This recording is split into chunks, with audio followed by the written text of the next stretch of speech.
Good afternoon, my name is Sikander and I'll be submitting the presentation for the Northern Branch PDN.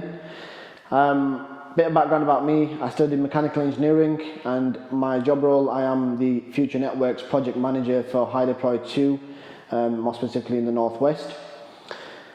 So in terms of the gas industry and the strategy for decarbonising the UK gas supply, we have made significant strides already, looking at biomethane production. We've got bio-SNG work that Cadent is doing, looking at converting black bag waste into gas.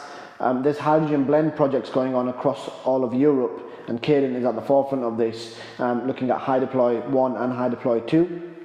And this is all to progressively start to supply closer to 100% hydrogen to selective consumers, such as heavy industry users, transport users. You've got buses, HGVs. You can use it for power and for new developments.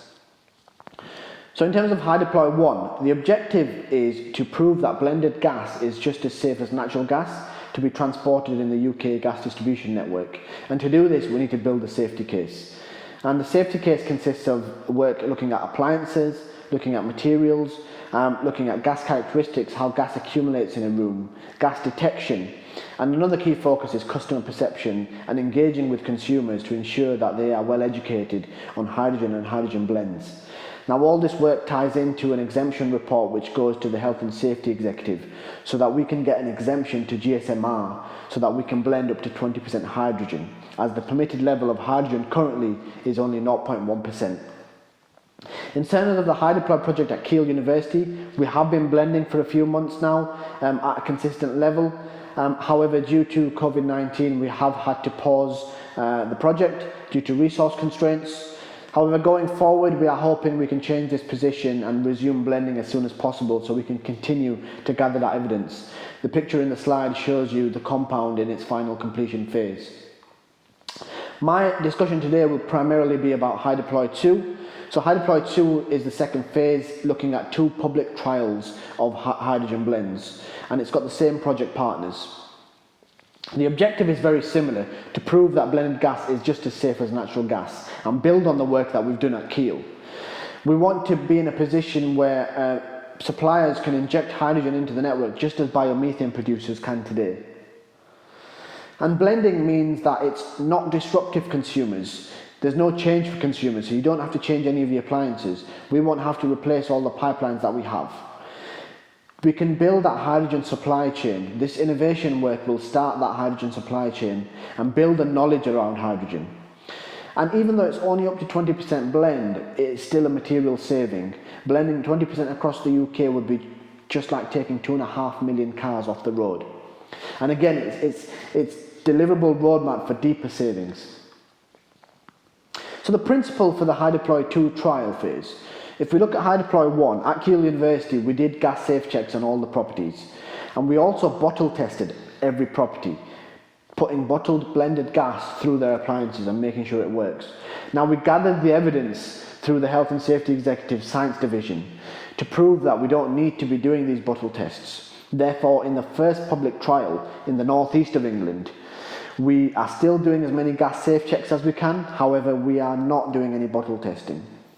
Going forward into the Northwest demonstration, we want to be limiting those gas safe checks, and we still don't want to be doing that bottle test, because we want to start to wean ourselves off those additional mitigations.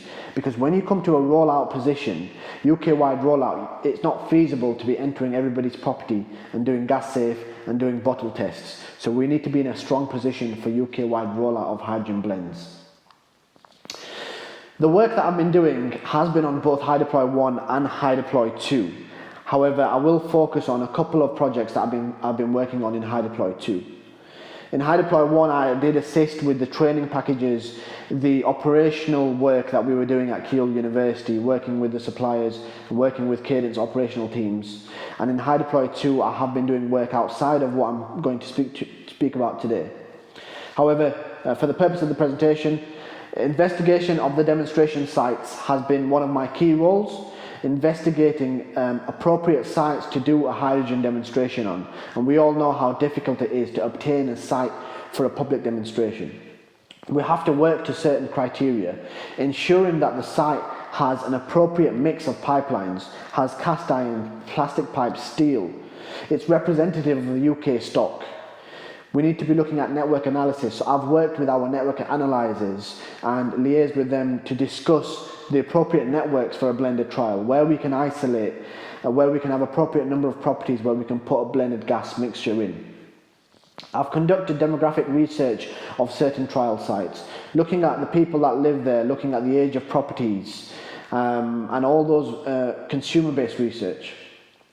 I've also had site assessments done, so putting in place engineering consultants, working on site assessments to understand where the plastic pipe will go in to feed the water, where the pipe for the gas connection will be, where the electrical connection will be. Sorry, I'm currently fasting, so I am lacking a bit of water at the moment, so I might cough through this presentation. Again, public engagement plan has been at the forefront of my focus as well, working with our comms team within Cadent, understanding how we need to engage with the public if we are to go ahead with that specific demonstration site, and putting a appropriate plan together to engage with consumers in the trial network. Another key focus has been land and planning. There are complexities when you're looking at land acquisition and also planning applications, and those complexities need to be ironed out. So working with my planner and working with the council has been important for my role. And all in all, the investigation of the demonstration sites sits under the management of the site decision group, which I am undertaking. So I host a call to manage the site decision group, which includes various partners from our project, to ensure that we're making the appropriate decision going forward. The other project I want to speak to you about is the gas detection work that we've been doing. So hydrogen and carbon monoxide sensors are cross-sensitive, and therefore the current gas detectors are not applicable to use with hydrogen blends. So at Kiel we're using a different solution where we have two separate detectors, one to detect the flammable gas and one to detect carbon monoxide. Going forward, we want to have a detector that can encompass these two features without producing false alarms. So we've been working with multiple suppliers.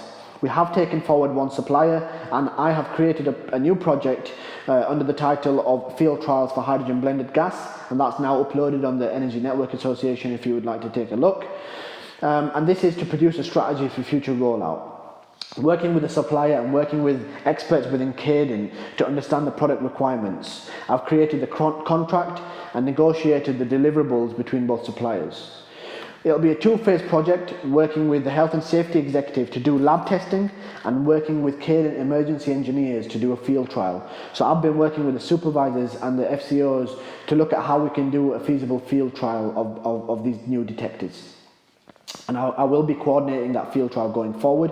However, due to the recent implication of C19, there has been impact on the supply chain, so we have had to put a pause on the project for now. In terms of challenges, both projects and most pieces of work that I've been doing in HyDeploy 2 have significant challenges. One of the key challenges is unknown details, so details which you do not know about, which will arise once you progress through the work. So for example, looking at the sites that we've been trialing, using for the trials, one aspect was one of the sites had numerous underground utilities which we then had to investigate. I then contracted an engineering supplier to do some site investigations for us, so we can look at the feasibility of putting a hydrogen compound above those pipes and how we can arrange that. There's also planning considerations, there's complexities in planning. Changes in project direction. A project of this size will always change. The evidence gap will change. We need to reduce that evidence gap from the start, and therefore what we need from the Northwest trial may change, and we need to be able to adapt to that. Working with multiple parties has its significant challenges, and obviously COVID-19 has had challenges on everybody's work at the moment. So quickly, learning and next steps. Key learning is early engagement. Make sure you're engaging with suppliers, council, the consumers, everybody early enough so you have the correct information going forward and you prevent any backlash. Have options. Don't put all your eggs in one basket. Have options of gas detectors. Have options of the trial sites to ensure that you're in an enduring position. So what's next for the project finally? The Northeast demonstration is our focus. Towards the end of the year, we want to be set up in the Northeast, in Gateshead, to be running the blended gas trial. We want to finalise the Northwest trial site, so I want to ensure that we have an appropriate site to conduct the final Northwest demonstration on. And we want to resume that gas detection field trial work so we have a position for UK-wide rollout. We want to solidify that position and reduce that evidence gap. That's it from me. Happy to take your questions via email or give me a call. Thank you.